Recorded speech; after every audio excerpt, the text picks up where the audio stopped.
भव्य नारी शक्ति फाउंडेशन तृतीय वार्षिक उत्सव में प्रथमतः महाप्रभु श्री जगन्नाथ पाखरे अनुष्ठान रे संपादक श्रीमती कल्पना मुदुली सभापति सुप्रीति शुक्ला सहित अनुष्ठान समस्त सभ्य मान उपस्थित प्रदीप प्रज्वलन करा सहित जिला स्तरीय विभिन्न प्रतियोगिता आरंभ करा जायथिला। झोटी चित्रांकन वक्तृता समी क्लासिकल आधुनिक नृत्य और भव्य नारी प्रतियोगिता करा जायथिला। एही प्रतियोगिता रे कृति कार्य करथिबा कृति कलाकार मानकु आगामी 9 तारिख रे होबाकु थिबा भव्य नारी शक्ति फाउंडेशन तृतीय वार्षिक उत्सव रे पूरी पौर सदन ठारे पुरस्कृत करा जिवो। एही प्रतियोगिता रे विचारक भावे रूपश्री महापात्र, अमित कुमार चटर्जी, हरिकृष्ण मिश्र, अतीश कुमार बारिक, मिलालिन दास, मनोरंजन साहू, चंद्रशेखर सोमनाथ नायक, मिनती मिश्र, मिनती नायक, ज्योतिर्मयी पंडा, ललाटेन्दु मिश्र, गीताश्री पट्टनायक प्रमुख योगदान करथिले। नारी शक्ति फाउंडेशन प्रेसिडेंट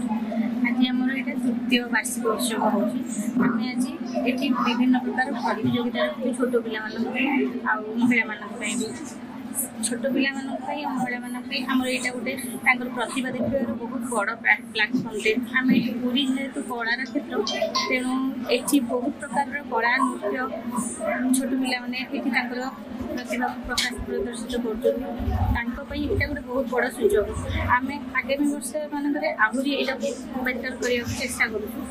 छोट छोट पिला माने गृहिणी मैंने घर भर न रही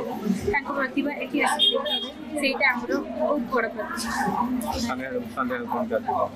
संध्या बेलू गृहिणी मानकर भव्य नारी प्रतियोगिता रही गृहिणी मानकर रंगोली प्रतियोगिता रही डांस प्रोग्राम भी रही।